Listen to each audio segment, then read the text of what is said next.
আসসালামু আলাইকুম। Technique easy এডুকেশনের পক্ষ থেকে আপনাদের সবাইকে স্বাগতম জানাচ্ছি। প্রিয় শিক্ষার্থীরা, আজকের পর্বে আমরা টাইপ 2 অর্থাৎ সংযোগ সেট, ছেদ সেট ও ভেনচিত্র সংক্রান্ত যে এমসিকিউ গুলো বিগত বছরগুলোতে বিভিন্ন বোর্ডে এসেছে সেগুলো নিয়ে আমরা আজকে আলোচনা করব। সবার প্রথমে আমরা যে এমসিকিউটা দেখতে পাচ্ছি, এখানে বলা হলো a ইকুয়াল টু ছোট হাতের ab এবং b equal to 0, a intersection b equal to কত? এ এবং বি ইন্টারসেকশন করার জন্য, ইন্টারসেকশন মানে কমন নেওয়া। তো এই দুইটার মধ্যে কি কোনো কিছু কমন আছে বলেন? এই দুইটার মধ্যে কোনো কিছু কমন আছে? এই দুইটার মধ্যে আমরা কোনো কিছু কমন দেখতে পাচ্ছি না, তাহলে ফলাফল হবে ফাঁকা সেট। ফলাফল কি হবে? ফাঁকা সেট। আচ্ছা, তারপরে 10 নম্বর প্রশ্নে তাকাই। 10 নম্বর প্রশ্নে বলছে a equal to X such that X square minus 4 equal to 0, B equal to X such that X square minus X minus 6 equal to 0, A intersection B equal to কত? তো প্রিয় শিক্ষার্থীরা, আগে আমাদেরকে এ এর মান বি এর মান নির্দিষ্ট করে বের করা দরকার। এখানে আছে x square minus 4 equal to 0, x square minus 2 square equal to 0, তাহলে x plus 2 x minus 2 equal to 0। তাহলে সেই হিসেবে আমরা বলতে পারি এক্স এর মান প্লাস 2 ওই সাইডে গেলে মাইনাস 2, আবার এক্স এর মান মাইনাস 2 ওই সাইডে গেলে প্লাস 2। তাহলে এক্স এর মান হচ্ছে 2 এবং মাইনাস 2, এক্স এর মান 2 এবং মাইনাস 2, অর্থাৎ এ এ এ মানে হলো 2 এবং মাইনাস 2। এবার দেখার পালা বি এর মান কত আসে। B X square minus X minus 6 equal to 0। আমরা এখানে মিডল টার্ম করতে পারি, X square minus 3x plus 2x minus 6 equal to 0। 3 দুগুণে 6 হবে এবং মাইনাস 3 প্লাস 2 ক্যালকুলেশন করলে মাইনাস x হবে।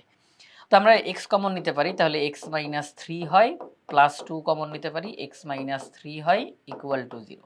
তাহলে x মাইনাস 3 x প্লাস 2, আমরা এখন হয় অথবা দিয়ে কথা বলবো। তাহলে x ইকুয়াল টু 3 আসবে এবং x ইকুয়াল টু মাইনাস 2 আসবে। তাহলে আমরা বলতে পারি বি সেটের উপাদানগুলো হচ্ছে মাইনাস 2 এবং 3, মাইনাস 2 এবং 3। তো সেই হিসেবে তাহলে বি হচ্ছে মাইনাস 2 এবং 3।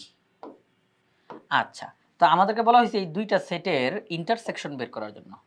এ সেট এবং বি সেট, এই দুইটা সেটের ইন্টারসেকশন করার জন্য। তাহলে আমরা যদি এ সেট এবং বি সেটের ইন্টারসেকশন করি, তাহলে আমরা দেখতেছি মাইনাস 2 দুই জায়গাতে কমন আছে, মাইনাস 2 দুই জায়গাতে কমন আছে। তাহলে ফলাফল কত? মাইনাস 2। তাহলে এ এবং বি এই দুইটা যদি ইন্টারসেকশন করি, তাহলে ফলাফল হচ্ছে মাইনাস 2।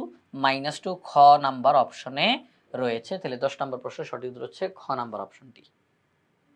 তো এর পরের প্রশ্ন যদি আমরা তাকাই, 11 নম্বর প্রশ্নে এখানে বলা হলো a equal two 1 2 3, b equal to 4 5 6, দুইটা সেট এখানে দেওয়া আছে, তিনটা অপশন দেওয়া, একাধিক অপশন সঠিক হইতে পারে।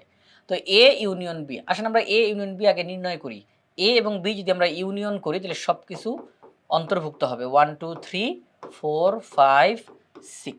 তাহলে a ইউনিয়ন b হচ্ছে 1 2 3 4 5 6। তাহলে আমাদের এখানে কি বলছে? এ ইউনিয়ন বি হলো x such that x belongs to N এবং এক্স এর মান 7 চেয়ে কম। অর্থাৎ এ ইউনিয়ন বি তার উপাদানগুলো এক্স দ্বারা প্রকাশ করা হচ্ছে এবং এক্স এর মান হচ্ছে স্বাভাবিক সংখ্যা এবং 7 চেয়ে ছোট। তো স্বাভাবিক সংখ্যা কাকে বলে? শূন্য ব্যতীত ধনাত্মক পূর্ণ সংখ্যাগুলোকে স্বাভাবিক সংখ্যা বলে। তা আমাদেরকে বললো এক্স এর মান স্বাভাবিক সংখ্যার অন্তর্ভুক্ত এবং 7 চেয়ে ছোট। এখানে যারাই আছে, এই যে 1 2 3 4 5 6, এই সবগুলো উপাদান স্বাভাবিক সংখ্যা এবং এরা সবাই 7 চেয়ে ছোট।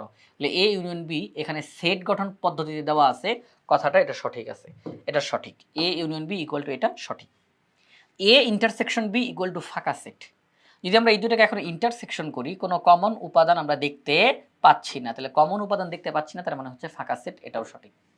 এ ইউনিয়ন বি 1 2 3 4 5 6, ইয়েস, তাহলে তিনোটাই সঠিক। তাহলে ঘ নাম্বার অপশনটা হচ্ছে সঠিক উত্তর। 12 নম্বর প্রশ্নে চলে যাই।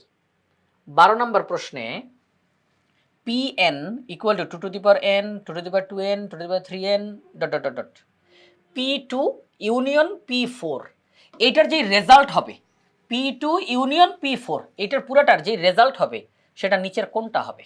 এবং তারা বলে দিছে এই যে n দেখা যাচ্ছে তারা স্বাভাবিক সংখ্যার সেটের অন্তর্ভুক্ত। আচ্ছা, তো প্রিয় শিক্ষার্থীরা খেয়াল করে দেখেন, আমি যদি এখন একটা কাজ করি, এখানে pn দেওয়া, আমাদের কাছে p2 p4 জানতে চাই, তাহলে p2 কত হবে? 2 টু দি পাওয়ার n এর জায়গাতে 2 বসবে, এই যে n এর জায়গাতে 2, তাহলে n এর জায়গাতে 2, তাহলে n এর জায়গাতে 2, তাহলে 2 দুগুণে 4, 2 টু দি পাওয়ার 4 3 দুগুণে 6, 2 টু দি পাওয়ার 6, এইভাবে করে কিন্তু এটা চলবে। 2 to the power 8, 2 to the power 10, 2 to the power 12, এইভাবে করে এটা চলতে থাকবে, এইভাবে করে এটা চলতে থাকবে। আচ্ছা, এবার পি টু দি পাওয়ার না, P4 এটার মান কত হবে? n এর জায়গাতে 4 বসিয়েছি, n এর জায়গাতে 4 বসিয়েছি, তাহলে n এর জায়গাতে যদি 4 বসে তাহলে 2 টু দি পাওয়ার 4, যদি 4 বসায় 4 দুগুণে 8, 2 টু দি পাওয়ার 8, 4 বসাই 3 4 12, 2 টু দি পাওয়ার 12, যদি 4 বসাই এরপরটা হবে 4n, 4 4 16, 2 টু দি পাওয়ার 16, তারপরেরটা হবে 2 টু দি পাওয়ার 20, এইভাবে এটা চলতে থাকবে চলতে থাকবে চলতে থাকবে। আচ্ছা, আমাদেরকে বলছে P2 ইউনিয়ন P4। আচ্ছা, ইউনিয়ন মানে কি কেউ বাদ যাবে? না, সবাইকে নিতে হবে, সবাইকে নিতে হবে। তা আমি যদি P2 এবং P4 ইউনিয়ন করি, মানে সবাইকে নেই, কাউকে বাদ না দেই, তাহলে P2, দেখেন আমি অন্য একটা কালার দিয়ে লিখবো, দেখি অন্য একটা কালার, এই কালারটা দিয়ে দেখি তো। তাহলে দেখেন P2 ইউনিয়ন P4, তাহলে আমরা যদি ইউনিয়ন করতেছি, ইউনিয়ন করলে তো কেউ বাদ যায় না, সবাইকে নিতে হয়। তাহলে এই যে 2 স্কয়ার আমরা তাকে নিচ্ছি, নিলাম, ওকে ফাইন নিলাম। তারপরে 2 টু দি পাওয়ার 4 নিচ্ছি, 2 to the power 6, 2 to the power 8, 2 to the power 10, 2 to the power 12, 2 to the power 14, 2 to the power তারপরে কত 16, এইভাবে এটা চলতে থাকবে চলতে থাকবে চলতে থাকবে। খেয়াল করে দেখেন তো সবাইকে ঢুকছে কিনা, সবাই ঢুকছে কিনা দেখেন তো। এই যে 2 to the power 2, 2 to the power 4, 2 to the power 6, 8, 10, 12, 14, 16, চলবে চলবে চলবে। এবার পি টু দি পাওয়ার 4 এর সবাই ঢুকছে, এই যে পি টু দি পাওয়ার 4 না, P4 এটার সবাই কি ঢুকছে এখানে? 2 to the power 4, 2 to the power 8, 2 to the power 12, 2 to the power 16, 2 to the power 20, এইভাবে করে এটা সবাই লেখা হইল। আচ্ছা, তাহলে P2 ইউনিয়ন P4, এই যে আমরা লিখলাম ফলাফলটা, সবাই একটু খেয়াল করি। P2 ইউনিয়ন P4, এই যে লিখলাম, যেই রেজাল্টটা আসলো, আপনারা বলেন তো এই রেজাল্টটা হুবহু কার সাথে মিলে গেছে? একদম পুরোপুরি কার সাথে মিলে গেছে?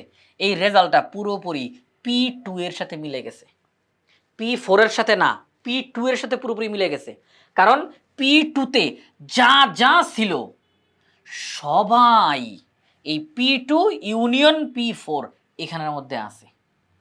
কিন্তু এখানে সবাই কিন্তু P4 এ নাই, দেখেন এখানে এই যে 2 স্কয়ার এখানে আছে, তারপরে 2 টু দি পাওয়ার 6 এখানে আছে, তাহলে এখানে সবগুলো উপাদান কিন্তু P4 এ নাই, কিছু উপাদান আছে কিছু উপাদান নাই। কিন্তু এখানে সবগুলো উপাদান P2 তে আছে, সবগুলো উপাদান P2 তে আছে। তাহলে আমরা বলতে পারি P2 ইউনিয়ন P4, এইটার ফলাফলটা P2 এর সাথে মিলে গিয়েছে। তাহলে আমরা বলতে পারি এখানের মধ্যে যে তাহলে নিচের কোনটি সঠিক, সেটা হচ্ছে P2, ঠিক আছে? অর্থাৎ P2 union P4, result ultimately P2। এবার 13 নম্বর প্রশ্ন, এখানে একটা ভেনচিত্র দেওয়া, ভেনচিত্রতে এটা হচ্ছে P, এটা হচ্ছে Q, পুরোটা হচ্ছে ইউ।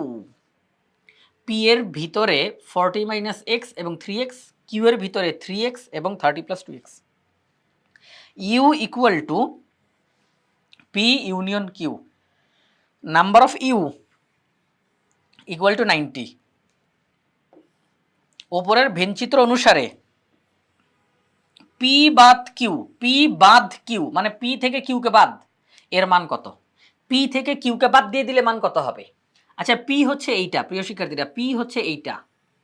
তো এইটা থেকে যদি আমরা Q কে বাদ দিয়ে দেই, এই যে Q, এই যে Q, এই Q বাদ, এই Qটা বাদ, তাহলে P এর কোন অংশটুকু বাকি থাকলো বলেন তো? এই অংশটুকু অবশিষ্ট থাকলো, এই অংশটুকু অবশিষ্ট থাকলো, হ্যাঁ, এই অংশটুকু অবশিষ্ট থাকলো। এই যে দেখেন,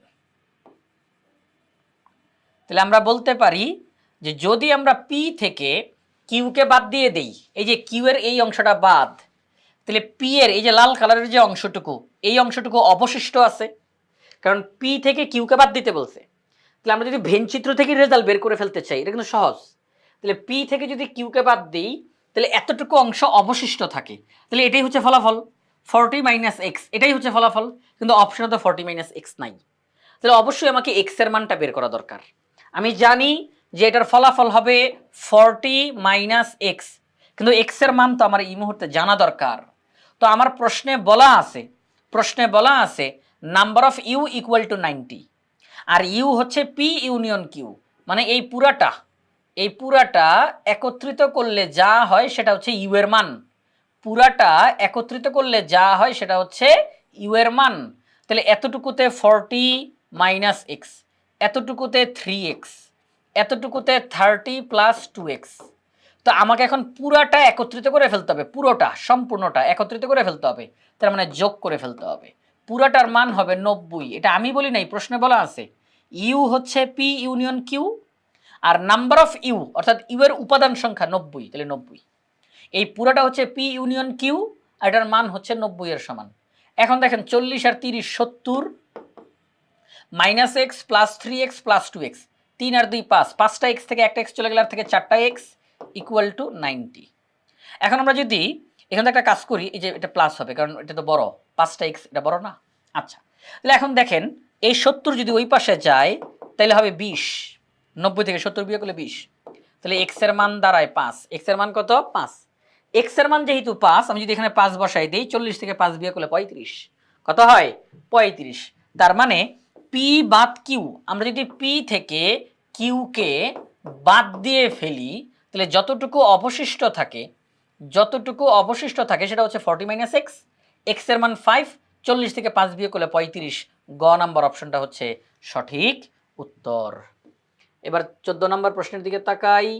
এখানে কি বলছে? এখানে বলল কিছু সংখ্যক লোকের মধ্যে নির্দিষ্ট করে সংখ্যাটা বলে নাই, কিছু সংখ্যক লোকের মধ্যে 60 জন বাংলা, 35 জন ইংরেজি, 15 জন বাংলা ও ইংরেজি বলতে পারে। দুইটি ভাষার অন্তত একটি ভাষা কতজন বলতে পারে? আমরা যদি এই জিনিসটাও একটু ভেনচিত্রের মাধ্যমে দেখি, এই যে দেখেন আমি যদি এখানে একটু দেখাই, বিষয়টা হচ্ছে আমরা একটা আয়তক্ষেত্রের মতো নেই, এবার সেখানে দুইটা বৃত্ত নেই, একটা এবং আরও একটা।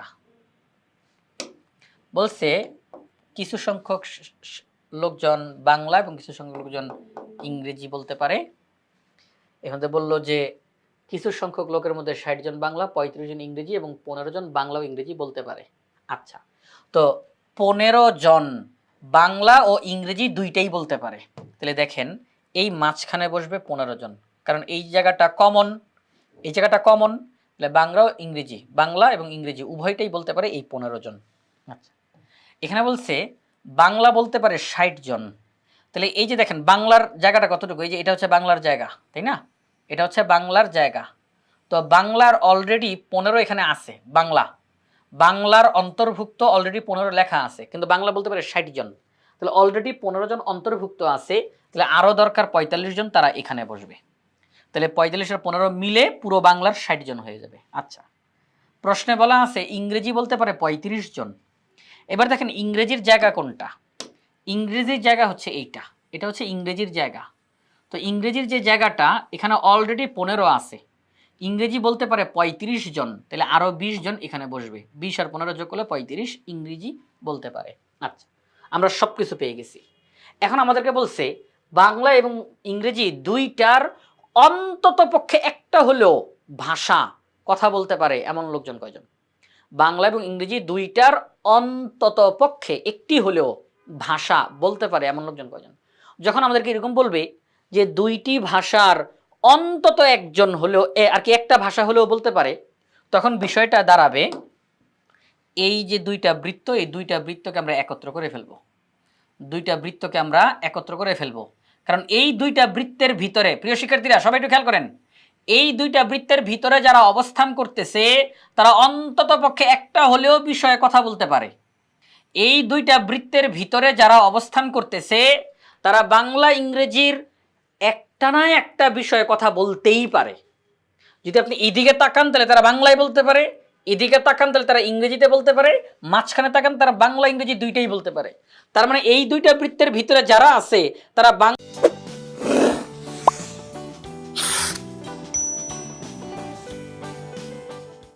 কোনো না কোনো একটা তো বলতে পারেই পারে। আপনি এই ভিতরের একজন লোককে বলেন, এই তুমি কি বাংলা ইংরেজির মধ্যে কোনটা পারো? সে হয় বলবে আমি ইংরেজি পারি, নয়তো সে বলবে আমি বাংলা পারি, আর যদি ভাগ্যক্রমে মাঝখানের জন্য উঠে যায় তাহলে সে আমি বাংলা ইংরেজি দুইটাই পারি। তাহলে প্রশ্নে কি বলছে, বাংলা ও ইংরেজির অন্ততপক্ষে একটা হলেও বিষয়ে কথা বলতে পারে। তাহলে তারা এই যে এইখানের ভিতরে আছে, তাই না? এখানে যারা আছে তারা বাংলা ইংরেজির কোনো না কোনো একটা তো পারেই পারে, তাই না? আচ্ছা, তাহলে যোগ করলে যোগফল কত আসে? 45 আর 15 60, 60 আর 20 80। তাহলে কতজন? 80 জন। তাহলে এই 80 জন লোক একটা না একটা বিষয়ে কথা বলতেই পারে, ঠিক আছে? তাহলে আমাদেরকে এটা বলছে যে দুইটি ভাষার অন্তত একটি ভাষা কতজন বলতে পারে, সেটা হচ্ছে 80 জন লোক। তাহলে ঘ নাম্বার অপশনটা হচ্ছে সঠিক উত্তর। এবার চলেন 15 নম্বর প্রশ্নে তাকাই। যে কোনো সেট এ, একটা সেট, যে কোনো সেট এ অনন্ত সেট, অনন্ত মানে কি অসীম, অনন্ত সেট হবে যদি ও কেবল যদি এ এর প্রকৃত উপসেটের সমতুল হয়। এ সেট অনন্ত সেট হবে যদি এই এ তার প্রকৃত সেটের সমতুল হয়। এ সেট অনন্ত সেট হবে যদি সে তার প্রকৃত উপসেটের সমতুল হয়। যদি এই এ তার নিজেরই প্রকৃত উপসেটের সমতুল হয়। আসেন এই কথার আগে একটু বোঝার চেষ্টা করি। প্রিয় শিক্ষার্থীরা, আমরা যদি স্বাভাবিক সংখ্যার সেটের কথা যদি ভাবি, মনে করেন যে আমি এ সেটের মধ্যে স্বাভাবিক সংখ্যার সেটের অন্তর্ভুক্ত সংখ্যাগুলো আমি লিখতেছি, ঠিক আছে? স্বাভাবিক সংখ্যার একটা সেট লিখে ফেললাম। আর তাকে তো সাধারণত এন দ্বারা লেখা হয়, আমি আপাতত এ লিখতেছি কারণ যেহেতু প্রশ্নে এ বলছে। তো আমি এ এর ভিতরে 1 2 3 4 5 6 ডট ডট ডট চলতে থাকবে চলতে থাকবে চলতে থাকবে, স্বাভাবিক সংখ্যার সেট চলতেই থাকবে চলতেই থাকবে। এখন আমি যদি এই সেটের প্রকৃত উপসেট নেই, প্রকৃত উপসেট, আশা করি আপনারা সবাই খুব ভালো করে জানেন প্রকৃত উপসেট কোনটা। একটা সেটের প্রকৃত উপসেটে এই সেটের চাইতে একটা হলে উপাদান কম থাকবে। প্রকৃত উপসেটের মধ্যে এই সেটের চাইতে একটা হলেও উপাদান কম থাকবে, মানে এটার সমান সমান থাকতে পারবে না, এটা যদি একটা হলেও উপাদান কম থাকবে। তাহলে স্বাভাবিক সংখ্যার সেট আরম্ভ হয় 1 থেকে, আমি যদি তার প্রকৃত উপসেট আরম্ভ করি 2 থেকে, 2 3 4 5 6 চলবে চলবে চলবে চলবে। আচ্ছা, তাহলে দেখেন তো আমি এইমাত্র যেটা লিখলাম এটাকে কি আমি এই এ সেটের প্রকৃত উপসেট বলতে পারি না? কারণ এই সেটটা আরম্ভ হয়েছে 2 থেকে, 2 থেকে আরম্ভ হয়ে এটা চলতেই আছে চলতেই আছে চলতেই আছে। আর এ সেট আরম্ভ হয়েছে 1 থেকে, 1 2 3 চলতেছে চলতেছে চলতেছে। তাহলে এই সেটের চাইতে একটা হলেও উপাদান এখানে কম আছে, এই সেটের চাইতে একটা হলেও উপাদান কম আছে, তাহলে এটা প্রকৃত উপসেট, এটা প্রকৃত উপসেট। এইবার দেখেন আমরা কিন্তু এখানের একটা উপাদান আর এখানের একটা উপাদান শুধু একটা একটা কানেকশন করি, একটা একটা কানেকশন করি, একটা একটা কানেকশন করি, একটা একটা কানেকশন করি। আচ্ছা, তাহলে দেখেন তো কানেকশন করতে কোনো অসুবিধা হইতেছে না? কোনো অসুবিধা হইতেছে না। এমন হয়েছে কি যে উপাদান শর্ট পড়ে গেছে, উপাদানের কমতি হয়ে গেছে, আমরা মিলাইতে পারতেছি না। সমতুল সেট কাকে বলে? একটা সেটের প্রত্যেকটি উপাদানের সাথে যদি আরেকটা সেটের প্রত্যেকটা উপাদান যদি আমরা মিলাইতে পারি, মিলানো বলতে কিন্তু মান সমান হইতে হবে এমনটা না, মান সমান হইতে হবে এমনটা না। এই সেটের একটা উপাদান, এই সেটের একটা উপাদান আমি কানেকশন করব, এই সেটের একটা উপাদান, এই সেটের একটা উপাদান আমি কানেকশন করব। যদি এই কানেকশনটা করতে পারি, কোনো সমস্যা যদি না হয়, তখন ওই দুইটা সেটকে পরস্পর সমতুল সেট বলা হয়। কি বলা হয়? সমতুল সেট বলা হয়। তাহলে এখানের মধ্যে আমরা দেখছি 1 থেকে আরম্ভ করলাম চলতেছে, আর এটা 2 থেকে আরম্ভ করলাম চলতেছে, কিন্তু এদের মধ্যে সম্পর্ক তৈরি করতে কোনো সমস্যা হয় নাই। একটা একটা একটা একটা একটা একটা এবং এভাবে করে একটা সম্পর্ক চলতেই থাকবে চলতেই থাকবে, কোনো সমস্যা হবে না, কোনো সমস্যা হবে না, তাই না? কোনো সমস্যা হবে না, এই সম্পর্ক তৈরি করতেই পারবো আমরা। তাহলে আমরা বলতেই পারি এই দুইটা সেট পরস্পর সমতুল, এই দুইটা সেট পরস্পর সমতুল সেট, ইকুইভ্যালেন্ট সেট। আচ্ছা, তাহলে সেই ক্ষেত্রে যদি একটা সেট তার একটা সেটের প্রকৃত উপসেট সমতুল হয়, একটা সেট যদি তার প্রকৃত উপসেটের সমতুল হয়, একটি সেট যখন তার প্রকৃত উপসেটের সমতুল হয়, তখন আমরা সেই সেটটাকে অসীম সেট বলতে পারি। কি বলতে পারি? অসীম বা অনন্ত, অসীম বা অনন্ত সেট বলতে পারি। যে কোনো সেট এ অনন্ত সেট হবে যদি ও কেবল যদি এ এর প্রকৃত উপসেটের সমতুল হয়। তাহলে এটা সঠিক। আমরা দেখতেছি এ সেট এবং তার প্রকৃত উপসেট তারা পরস্পর সমতুল, এ সেট তার প্রকৃত উপসেটের সমতুল, তাহলে এ সেট হচ্ছে অনন্ত সেট। স্বাভাবিক সংখ্যার সেট একটা অনন্ত সেট, ঠিক আছে? কারণ স্বাভাবিক সংখ্যার সেটের সাথে স্বাভাবিক সংখ্যার সেটেরই প্রকৃত উপসেট আপনি সমতুল পাবেন, মানে প্রত্যেকটা উপাদানের সাথে আপনি কানেকশন করতে পারবেন। আচ্ছা, তাহলে স্বাভাবিক সংখ্যার সেট অনন্ত সেট। এখানে আমরা যে কোনো একটা সেট তাকে আমরা এ হিসেবে বলতেছি। এই এ অনন্ত সেট হবে যদি তারই প্রকৃত উপসেট সমতুল হয়, তাহলে এটা অনন্ত সেট। ওকে, তাহলে কথা সত্য। এবার যে কোনো সেট এ এর উপাদান সংখ্যা অর্থাৎ n হলে number of P of A equal to 2 to the power n। প্রিয় শিক্ষার্থীরা, পি অফ এ মানে কি? Power set of A, power set of A, শক্তি সেট, এ এর শক্তি সেট। সামনে যে n লিখলাম এটা দ্বারা কি বোঝানো হয়? শক্তি সেটের উপাদান সংখ্যা, শক্তি সেটের উপাদান সংখ্যা। তাহলে শক্তি সেটের উপাদান সংখ্যা কত? 2 টু দি পাওয়ার n। আপনারা জানেন যে উপসেটের উপাদান সংখ্যা জানার জন্য আমরা 2 টু দি পাওয়ার n ব্যবহার করি। একই রকমভাবে শক্তি সেটের উপাদান জানার জন্য আমরা 2 টু দি পাওয়ার n ব্যবহার করি। এই n দ্বারা মূলত বোঝানো হয় সেটের উপাদান কয়টা, সেটের উপাদান কয়টা, এ সেটের উপাদান কয়টা। তাহলে এ সেটের উপাদান যদি হয় n, তাহলে শক্তি সেটের উপাদান হবে 2 টু দি পাওয়ার n। এ সেটের উপাদান যদি হয় 2টা, তাহলে শক্তি সেটের উপাদান হবে 2 স্কয়ার অর্থাৎ 4টা। এ সেটের উপাদান যদি হয় 3টা, তাহলে শক্তি সেটের উপাদান হবে 2 কিউব অর্থাৎ 8টা।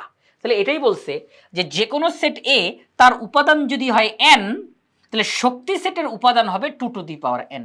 তাহলে এটাও সঠিক। যে কোনো সেট এ নিজেই নিজের একটি উপসেট, এটাও সত্য। কারণ যে কোনো সেট তার নিজেরই উপসেট, প্রকৃত উপসেট বলে নাই তো, প্রকৃত উপসেট বলে না, বলছে উপসেট। শব্দ খেয়াল রাখতে হবে, এটা প্রকৃত বলে নাই। যে কোনো সেট এ তার নিজেরই উপসেট। মনে করেন আপনি একটা সেট লিখলেন এ ইকুয়াল টু 1 2 3, ঠিক আছে? আচ্ছা, এখন আপনি এটার যখন উপসেট বের করতে যাবেন, আপনি 1 2 3 দিয়েও তো একটা উপসেট লিখবেন নাকি? 1 দিয়ে আলাদা করে লিখবেন, 2 দিয়ে আলাদা করে লিখবেন, 3 দিয়ে আলাদা করে লিখবেন, 1 2 1 3 2 3 1 2 3 একত্রে। তাহলে যে কোনো সেট তার নিজেরই একটা উপসেট, যে কোনো সেট নিজেই তার নিজের একটা উপসেট হয়। তাহলে আমরা দেখলাম এখানের তিনোটাই সঠিক। এই যে প্রশ্নটা, এই প্রশ্নটার 3টা অপশনই সঠিক। তাহলে আমরা এখন দেখি এখানের মধ্যে অপশনটা কোথায় আছে। এই যে অপশনটা এখানের মধ্যে, তাহলে এখানে 3টা অপশনই সঠিক। তাহলে ঘ নাম্বার অপশনটা হবে সঠিক উত্তর। তো প্রিয় শিক্ষার্থীরা, এই যে টাইপ 2 এ থাকা এমসিকিউগুলো আমরা আজকের পর্বে সমাধান করলাম, অর্থাৎ সংযোগ সেট, ছেদ সেট, ভেনচিত্র সংক্রান্ত এই এমসিকিউগুলো, আমরা এই এমসিকিউগুলো সমাধান করেছি বাংলাদেশের সর্বপ্রথম পূর্ণাঙ্গ ডিজিটাল সহায়ক বই ইজি 500 এমসিকিউ সাজেশন বই থেকে।